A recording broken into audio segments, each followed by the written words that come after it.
Hi, my name is Anne McElhenney. And I'm Phelim McAleer. And welcome to the Anne and Phelim Scoop in this most historic week when Yes. Roe v. Wade has been overturned. Yes. Even saying that is kind of beyond belief. Yes. Since we came to the States, a decade ago. Yeah, Roe v. Wade has been on the lips of so many people we know, but there was never any sense that there would be any change in the status quo. It was like this mountain, this demonic mountain that was sitting there that was just casting a shadow over the republic. There was nothing you could do. There was nothing you could do about it. Yes. But people, one of the things that people used to say was, in my lifetime, will this happen in my lifetime? Well, it's happened in all of our lifetime. And it's extraordinary. And of course, by the way, the pro-abortion people are, as we could have predicted, by the way, behaving. Their reaction is very sober. It's very steady. It's very serious. Sarcastic. It's very, we should tell people, by the way, what is Roe v. Wade? Roe v. Wade is obviously the landmark decision of the Supreme Court that ensured that abortion was available. That mandated abortion in every state Correct. of this union. And the fact that it's been overturned does not mean that there won't be abortion. There won't be abortion. It just means the states will decide. Which, the people will decide. Well, I have issues with it, which we'll talk about later. But so you can still get shout your abortion and get your abortion in California and New York and other places.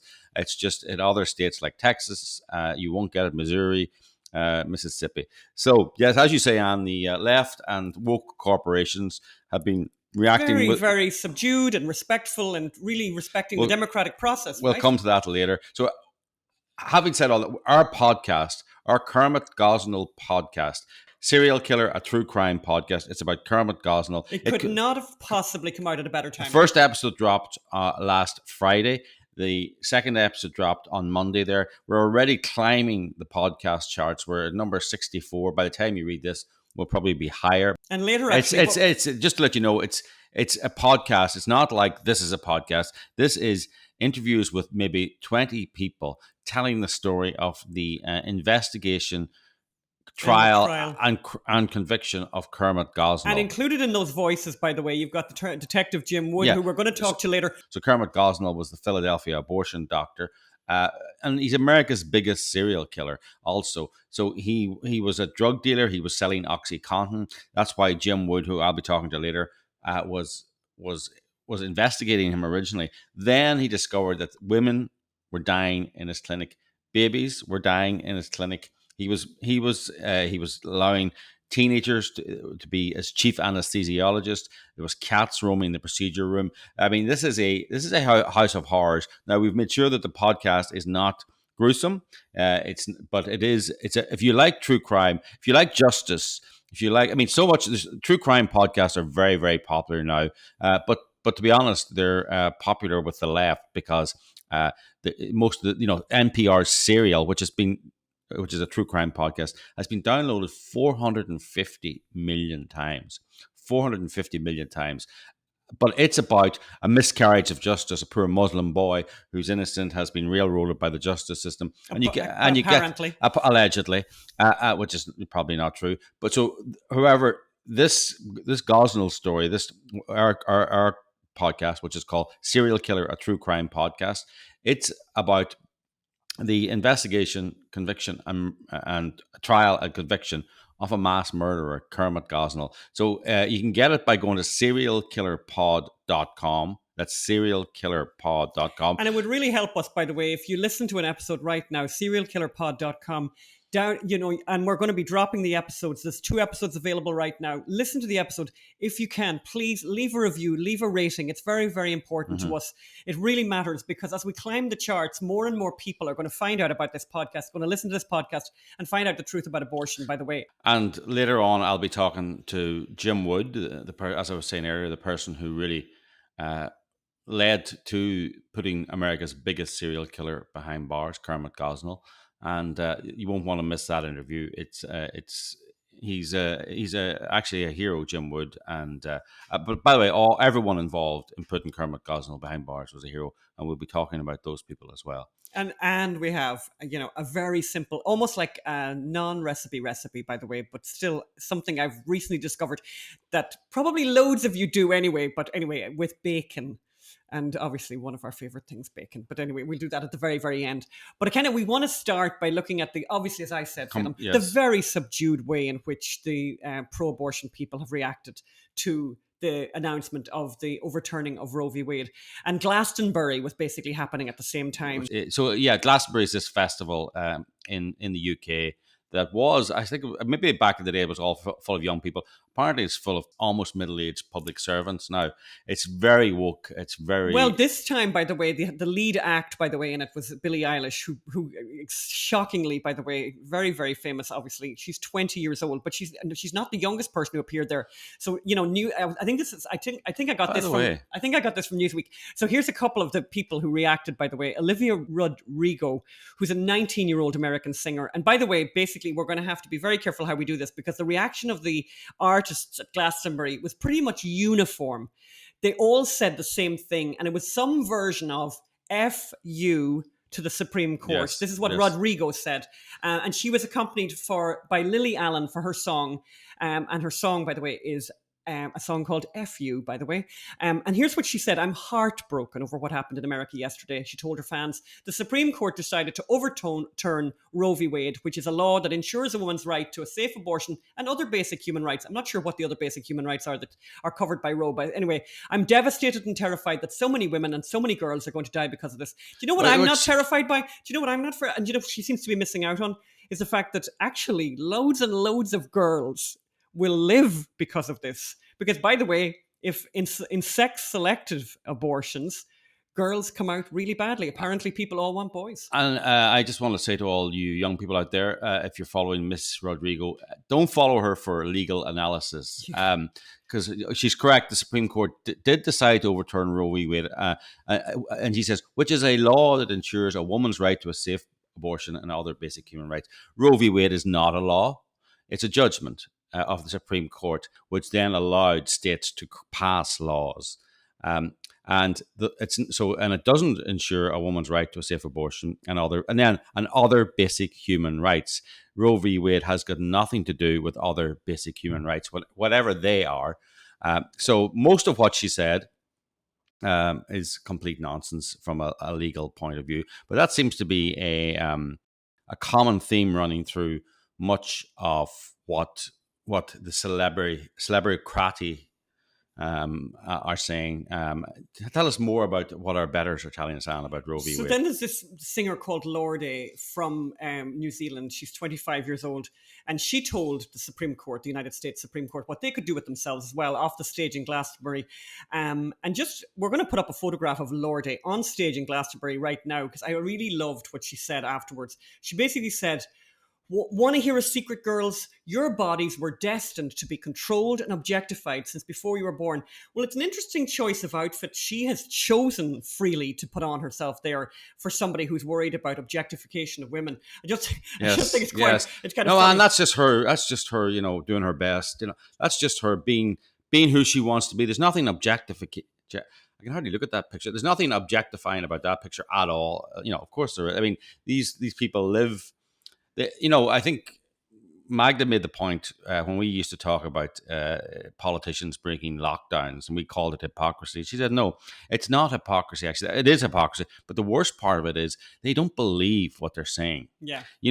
Breaking the lockdowns for all these people and not wearing masks and going to parties and doing all these things, they were actually saying, we are forcing this on you, but we don't believe it's as dangerous as we say it is, because we're perfectly willing to risk our health and risk our elderly parents' health. So are you saying, Phelim, then that Lorde, who appeared at Glastonbury, talks a good talk about objectification, while she herself actually is all about objectifying, creating an objectification? From what I can see, and I know very little about Lorde, and I don't even know how to pronounce her name. It could be Lord. It could be Lord. Yes. And by the way, she echoed what basically everyone said at Glastonbury, which was F, the Supreme Court.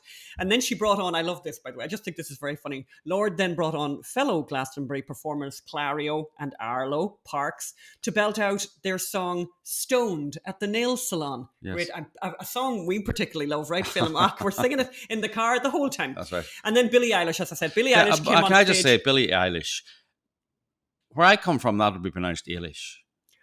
Yeah, but that's not indeed, but that's not how they call it now. That's not the way. Anyway, she went on. She Well, went on it's, stage and you said it know, was a dark day for women in her country. Today is a really, really dark day for women in the US. She said, "I'm just going to say that because I can't bear to think about it any longer."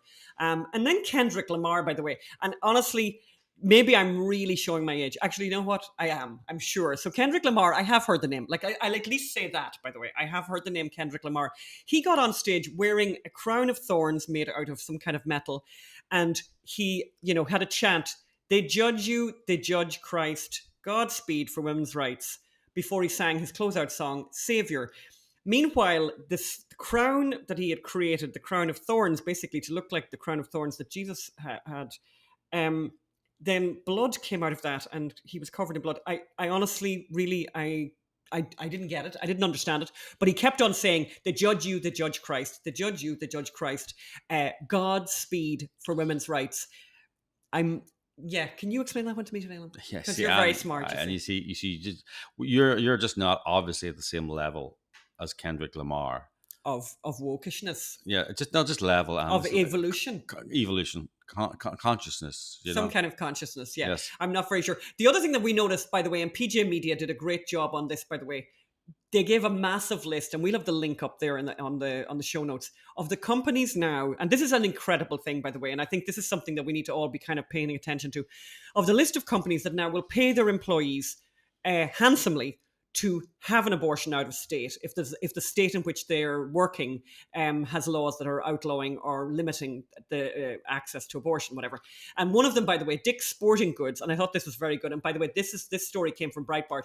Dick's Sporting Goods will not say if it will offer $4,000. So Dick's Sporting Good is going to give $4,000 for you to go out of state. A lot of companies are going to do that. And I'm going to go back into some of them because some of them are giving more than $4,000. Yes.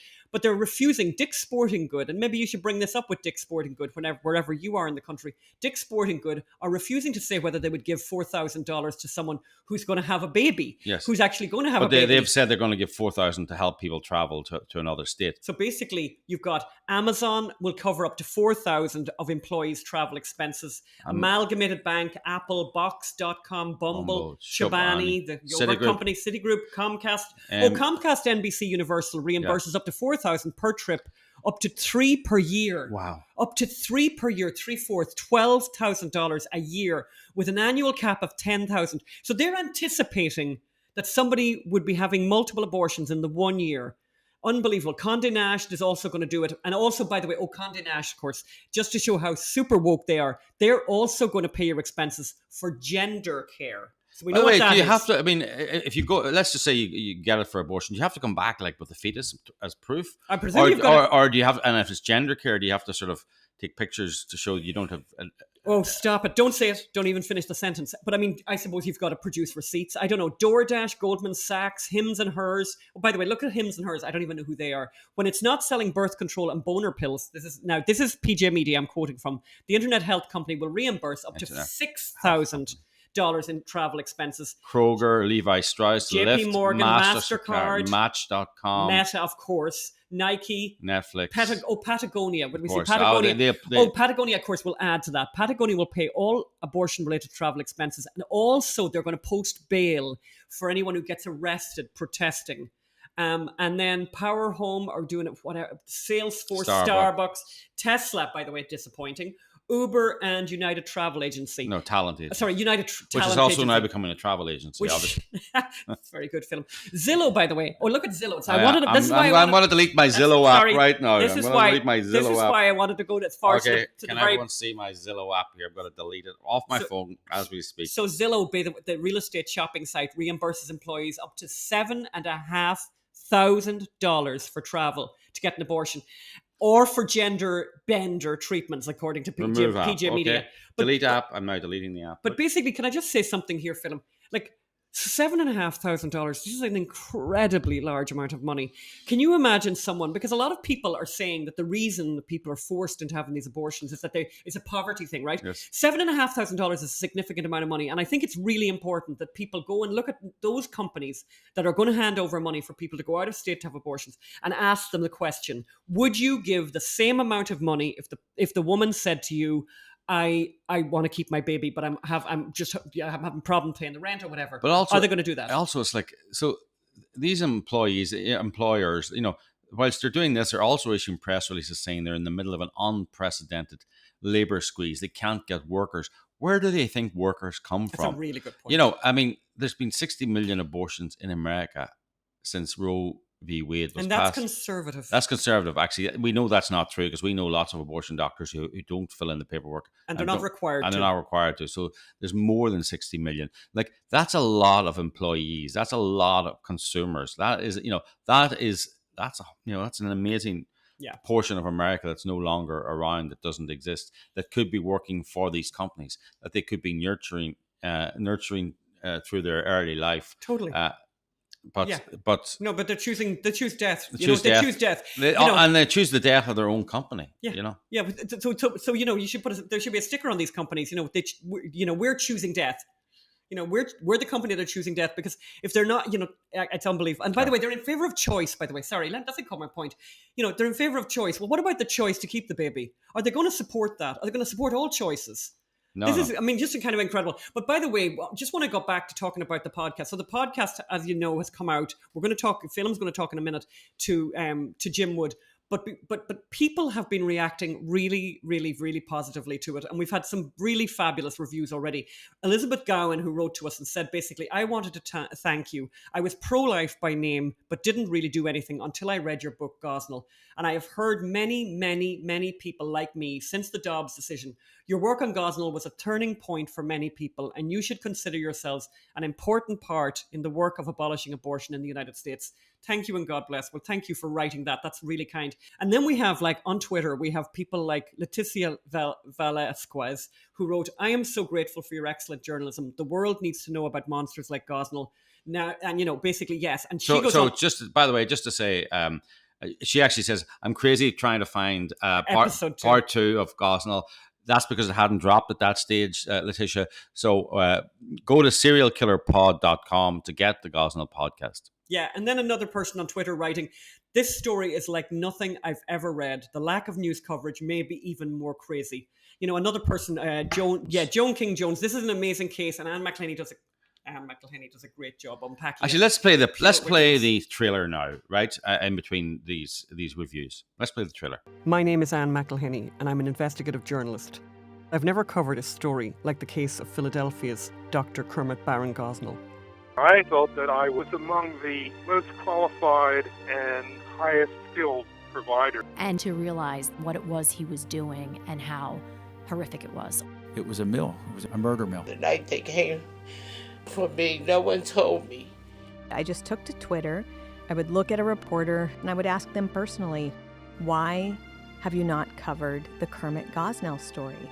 I think you did take a photograph at one stage, didn't you, Adrian? Yes, I did. I took a photograph. Was that the baby boy? Yes. It's the most upsetting case I ever worked on. I never had a case that bothered me as much as this. Please subscribe for free on your podcast app and sign up for our email list at serialkillerpod.com. So just to let you know, it's a podcast. So although there was a video attached to it, it's a purely audio experience. You can listen to it in your car. You can listen to it while on your way to work or you whatever. You can listen to it in the kitchen. You can listen to it going to sleep at night. You can download it if you were taking a long flight, for example. You could listen to episodes. Yeah, don't forget to download it in advance, because I've made that mistake with podcasts. Being on a plane and you can't download it. And even if you've got the plane Wi-Fi. So other reviews there. Then, the most vulnerable, voiceless victims' lives were ended by this evil man. This is the truth behind the extermination of every unborn child. Not some stupid one-woman play. That's somebody talking about the play in New York, the other play that we were reacting to. I've never heard of him. I bet lots of people haven't, and that's a kind of a really important point that comes up here. Yes. People say, "Oh, you've made a movie, you wrote a book. Why are you doing this?" Lots and lots of people have still not heard of Kermit Gosnell, and we're not going to stop until he becomes a household name and gets the correct title that he should have: America's biggest serial killer. Terry Moore of ABC News, by the way, is the person who first said that. It wasn't us. ABC News is the first outlet who said that he was probably America's biggest serial killer. But we have loads of people, exactly saying the same thing. Here's another person, again, on Apple Podcasts, and you can leave a review on Apple Podcasts. So much detail adds to the show. build of this nightmarish true story. The interviews and narration really capture the shock of what was witnessed by the investigators and experienced by the victims. And just, I want to talk about that person, that's how, what a narrative podcast is, right? This was started off as a slow burning case, just a routine drug investigation, but a major drug investigation. But they were doing the normal thing of getting inside the operation, trying to find people who would, on the inside of Gosnell, he was selling OxyContin, opioid prescriptions, 200 a night, getting $50, $100. Some he was making millions selling legal drugs, and then that's how they got in and realized this man was murdering and just ran a house of horrors. But let's go over to that interview now with Jim that I did earlier before we came on air. So let's go over now to Detective Jim Wood, formerly of the Philadelphia District Attorney's Office, who was one of the first cops to start the investigation of America's biggest serial killer, Kermit Gosnell.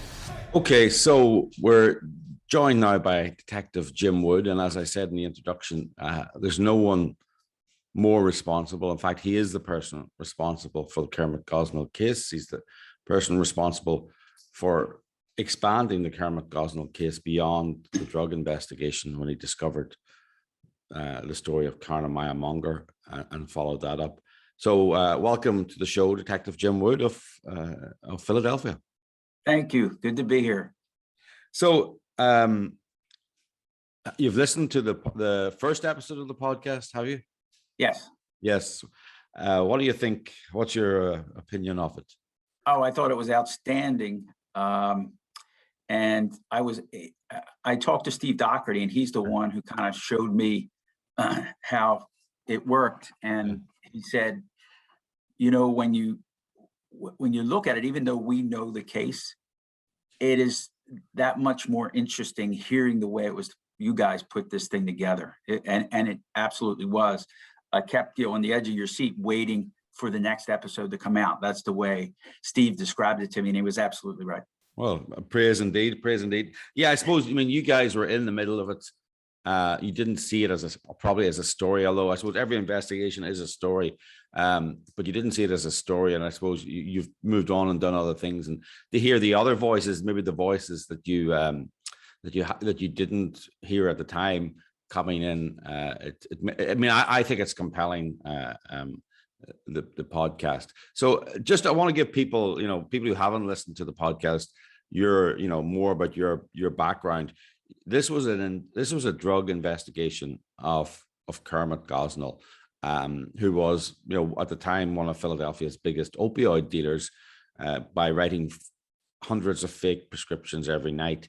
And you were investigating that as a drugs officer in Philadelphia. But then tell us what you discovered, something that was beyond drugs, and tell us what that was and what you did then. Sure. So, of course, even today, we have overdoses and that are caused by oxycodone. Yeah. And way back in 2009, that's what we were investigating at Gosnell for. However, as we climbed up the ladder further into the investigation, once we spoke to Latasha Lewis, she revealed the disturbing facts of the unclean clinic, the untrained personnel there, and then ultimately that a woman had died there. And we came to find that was Carnamaya Monger, who went in for a procedure and was overdosed by one of the employees, and she kind of slipped through the cracks because no one had known of her death. Yeah. So that was the beginnings of where the investigation took a turn from the drug stuff to basically homicide. Yeah. And I just want to remind people, if they want to go and listen to the podcast, and as Jim Wood said, it's compelling. You go to serialkillerpod.com. That'll take you to it, or you can go on your app, on your iPhone, go to the podcast app and put in Serial Killer, a true crime podcast. I don't know, Jim, we've just dropped the second episode. Have you listened to the second episode yet? I have not. No. Okay, we've just dropped the second episode, and this is obviously the first episode ends. And just let people know there's 6 episodes, and it's It's the investigation, trial, and conviction of America's biggest serial killer, Kermit Gosnell. But the first episode ends with you have your search warrant, several search warrants to go into the clinic, and you go in, and the second episode really is the search, and it's your first meeting with Kermit Gosnell outside the clinic. Tell us about that, and tell us about when you went in. What did a doctor whose clinic has been raided by the FBI and DEA? What were his priorities? Well, when we were waiting for him to show up at the clinic, he pulled up in his pickup truck, and as he got out, I approached him with my lieutenant and informed him that we had a search warrant for his house and his clinic, and expecting a different reaction from him. Like, what?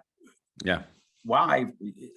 He just asked if he could get his belongings, which included his briefcase and then a bag of clams out of the back of his truck. And so that immediately struck me as just very odd and not really what I was expecting at all. So, of course, he wasn't under arrest. We allowed him to get his things. We went into the clinic. He put his bag down, and he also had a dinner with him. And he put that down, and he asked if he could go put the clams away.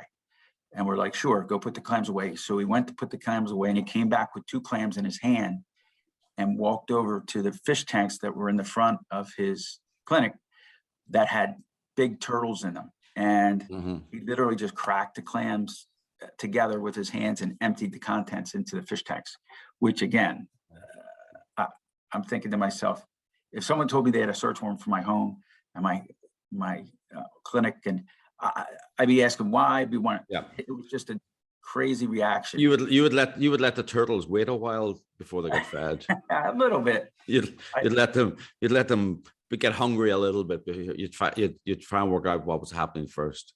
Exactly. I mean, it goes to show you what mindset he was in. I always call him a narcissist.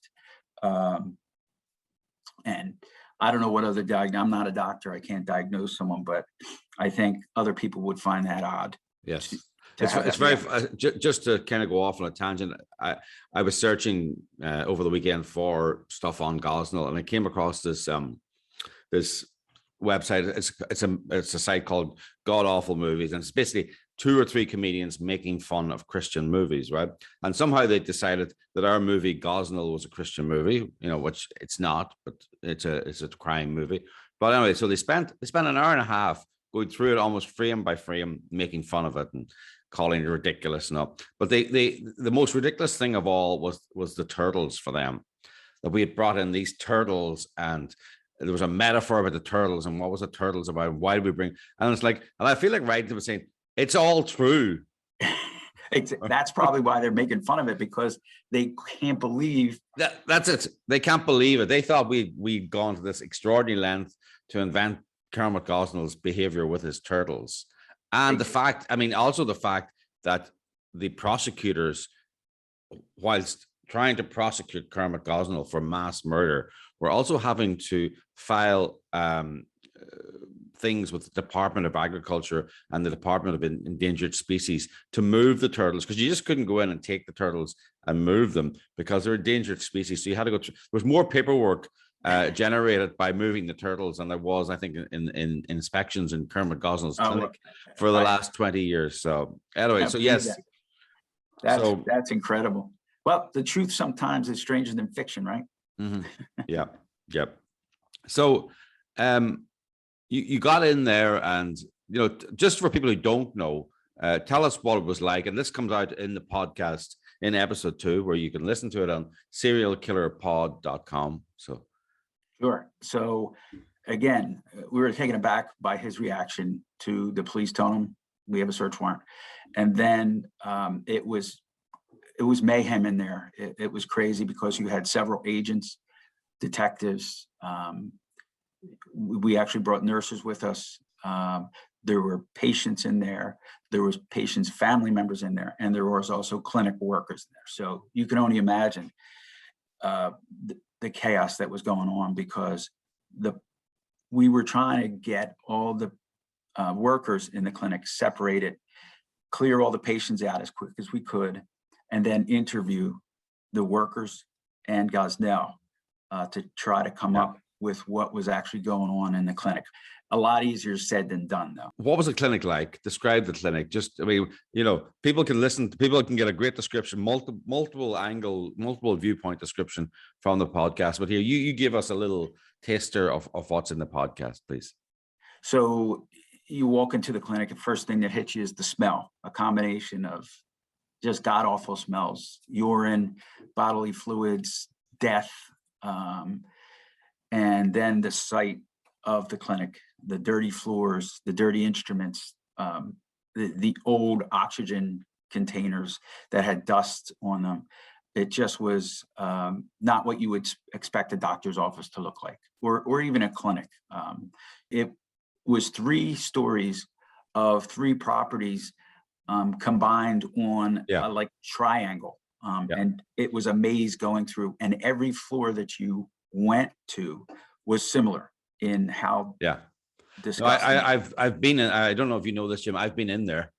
I thought I heard a rumor about that. I've been in there and I got lost. I mean, it's very dangerous at the moment. Like ceilings are down, and there's a real element of you could fall down the stairs, no problem. And I was wandering through there, and I'll tell you, it's dangerous. You get lost all the time. And I bet you could still smell the same smell, right? Oh, it's just an awful place. It's weird. It's like a time capsule. Literally, it was closed just overnight, and there's birthday cards on tables, and there's thank you cards, and somebody's birthday, and there was a check in an envelope there, and the check is still there. I mean, it's this time. Literally, there's half-eaten lunches. The place just stopped in the middle of this criminality and this culture, this death, and it's exactly where it was back then. So tell us, I mean, you found some interesting things like in jars. Tell us about that. Yeah. So as we going through the clinic, seeing these strange things, the turtles in the tanks, the bathrooms had terrariums in them, and he was a big plant guy too, but. So in looking in the cabinets, we saw jars with green caps on them that contained little feet, skeletal feet of babies, numerous jars of them with some with names and information written on them. Yeah. Which to me, I've always said this, I've never been in an abortion clinic before, so I didn't know at the time if that was supposed to be normal. Yeah. But in my gut, I knew it wasn't. Why wasn't he arrested then? So when you were talking about it shut down like a time capsule, the time that probably happened is when Jason Huff, the FBI agent who helped us with Steve Doherty, obtained a search warrant. This is how far, and that was limited to the federal investigation.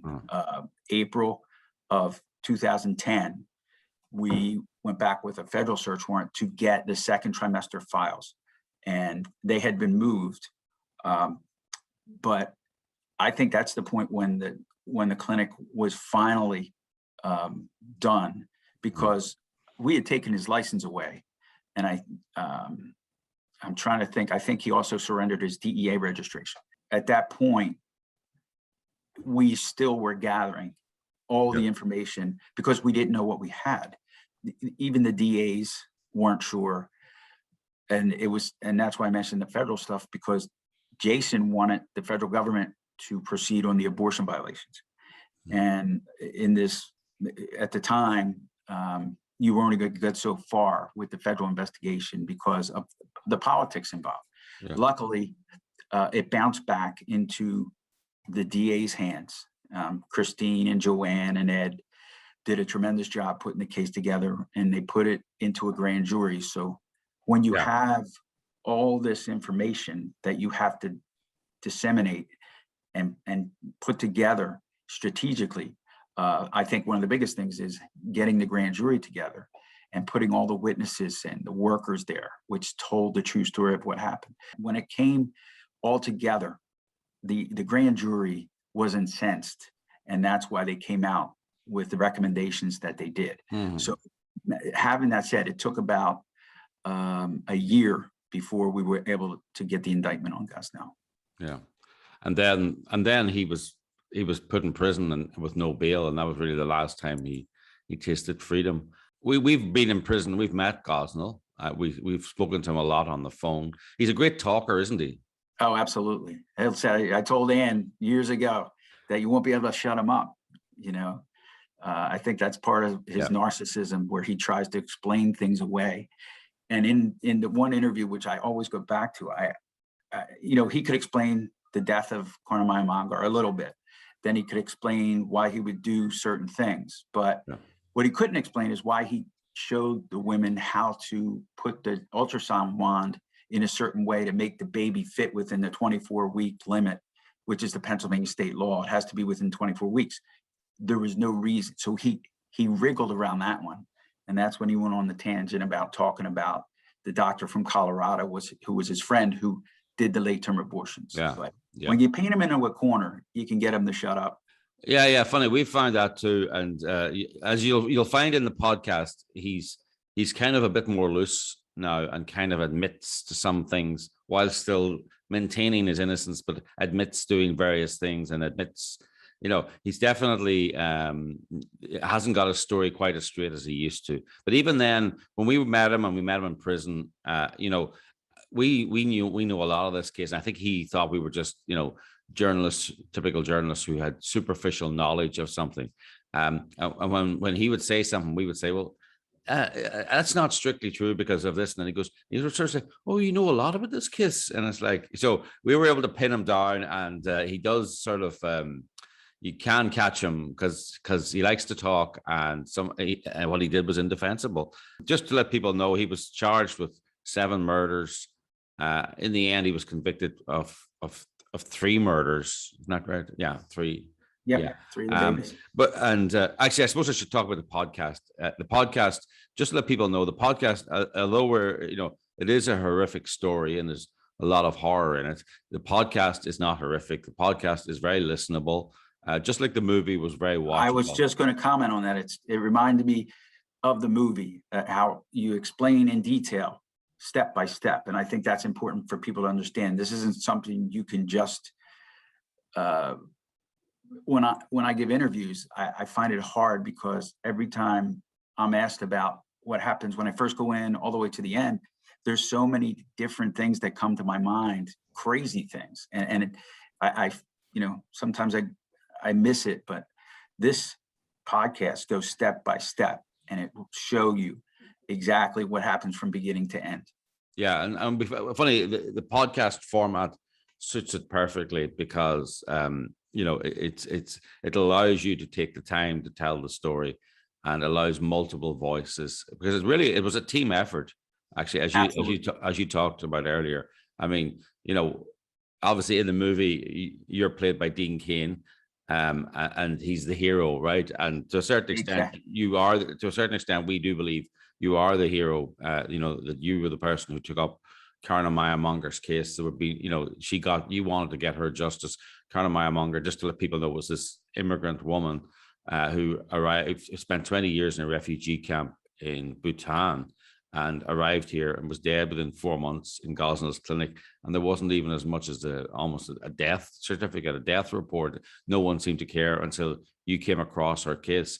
So, I mean, for us, you are the hero of the story, but there's a lot of heroes there. There's a lot of people. I appreciate that. Thank you. There's Steve Doherty, Jason Huff, Doherty, DEA, Jason Huff, FBI, all the ADAs, Christine, Joanne, Ed Cameron as well. Am I missing anyone? Yes. No, the grand jury. I mean, I give it back to the people, the jury who convicted him. I mean, you never know what kind of jury you're going to get, but both the grand jury and the jury themselves were tremendous. And I think it worked. Justice worked in this case. Given the woke DEAs that exist now, would an abortion doctor who has committed murder, would he be charged with murder? Would he just be allowed to slip away into the dark? would he, given what's happened with Roe v. Wade, etc., would as part of a reaction to that, would he be allowed to keep practicing?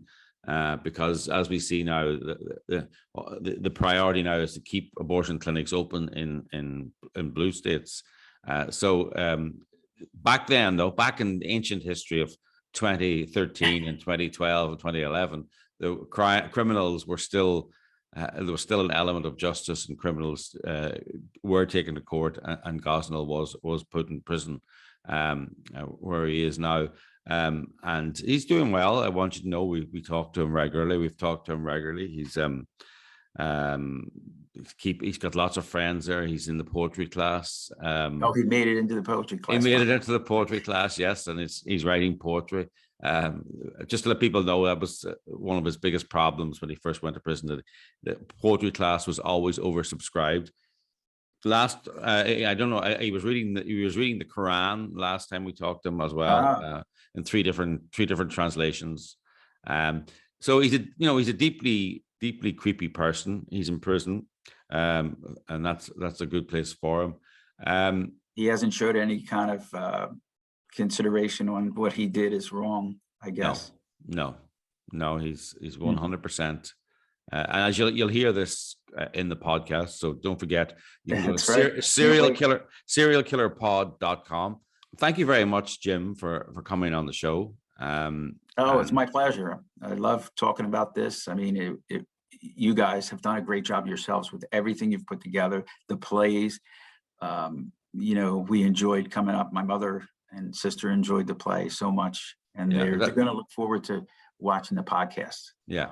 So just to let people know, the play was we took the transcripts of the trial of Gosnell and the grand jury transcripts and made it into a verbatim play in New York, which was played to sold out nights pretty much every night, and had the usual trouble from the wokerati in New York, where the venue canceled the venue and two of the actors walked out because, and I mean, the amazing thing is, it's both verbatim theater, as in I didn't add anything. It's all courtroom drama, and so many of the voices are African American, right? So it's like, I just, when you hear people say we need to have more African American voices, I'm going, here you go, here's plenty of them, and actors need more work. And I went, here's job for actors, and So I always, the truth hurts. The truth hurts. That's a true statement, isn't it? Yes. They can't take the truth. Just like those comedians who said they were breaking the movie down, the truth hurts. Yes. And that's the only way. And they don't know. If they only knew the truth. And I think that's important for this decision that was just made, that now the truth is going to be set to the states and not just a constitutional issue. Yeah, it's amazing. Every state is going to have to debate abortion now.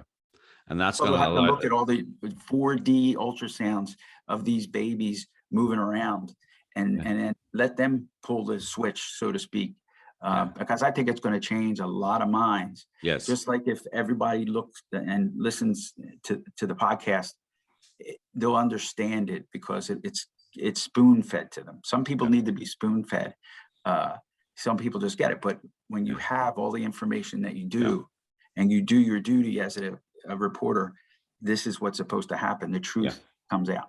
Yeah, well, that was our plan with making this podcast, is to get the truth out there. No agenda or nothing. Just tell it as it is. Yes. And we use transcripts from the courtroom, transcripts from the grand jury, and all the investigators, and Kermit Gosnell himself. So it's that's important to us, that the truth was told, and then people can make up their own mind. Thank you very much, Jim Wood, for coming on the show. Hope to see you guys soon again. Hope to see you soon. Yeah. Take care. Bye. Bye.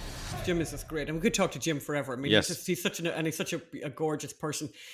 Again, loads, as I said, we're getting these loads and loads of really nice comments from people. There's somebody saying important podcast at an incredibly important time, and does a wonderful job telling one of the most important and least known crime stories in my lifetime. Yeah. Tremendous narrative, another person has written and said, heartbreaking truths. Gosnell kills thousands, makes millions, and wonder why he's in jail. The media constantly uses slick, well-produced shows to promote their narrative, which actually victimizes poor people, like all of Gosnell's victims. And again, the media covers up for evil people like Gosnell. And that's one thing we do talk about in the podcast, is how the media refused to cover the story. So there's a whole section that comes up, I think, in chapter 5. And what or you can chapter do, 6. what we're really asking you to do, because you are our really dear friends, you are our very close friends that we just adore.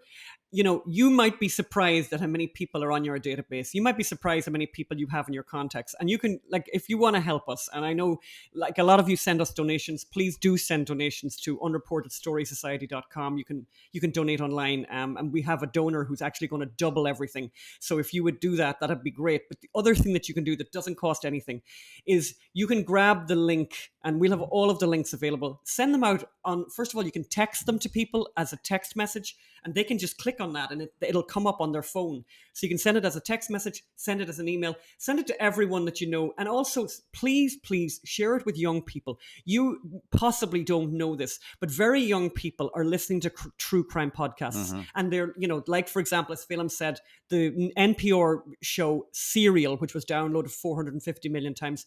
Can you imagine if 450 million people downloaded our show and listened to it, what effect that would have worldwide? Because we know from the movie, from the book, we know people who find out the truth of this story, who read our book, who watched the movie, were forever changed. And so this is a really powerful tool. And it's a very non-invasive kind of way of getting people to find out the truth about abortion. It's a great, people love true crime. This is a true crime story, but when they go in, they get a lot more than they bargained for, and in a good way. And something that happens, by the way, online, and you probably know this, people who are pro-abortion and are very anti-us and very against us, against the kind of journalism we do, will be going in to the podcast and putting in negative comments. And they already have. And they've affected the rating already. So you need to give us a 5-star rating, please, yesterday, and get all your friends to do so. I mean, we're not even asking for a favor because everyone who's listened said it is 5-star in terms of quality. Yes. So please do that. I'm going to finish with a little recipe here. We're coming to the end of the show. So basically, I've read about this for ages, bacon in the oven, very, very simple. So, I don't think I'm ever looking back. This is a really simple, particularly if you're doing bacon for a big bunch of people, for a brunch or whatever, which we were doing at the weekend. So you see what you do there, put some tin foil on a baking sheet. And the really big trick here is into a cold oven. Now, what you see as well, if you want to be decadent, just put some maple syrup on some of those strips of bacon. I'm going to just do a little bit of this, not on all of them. Some of them.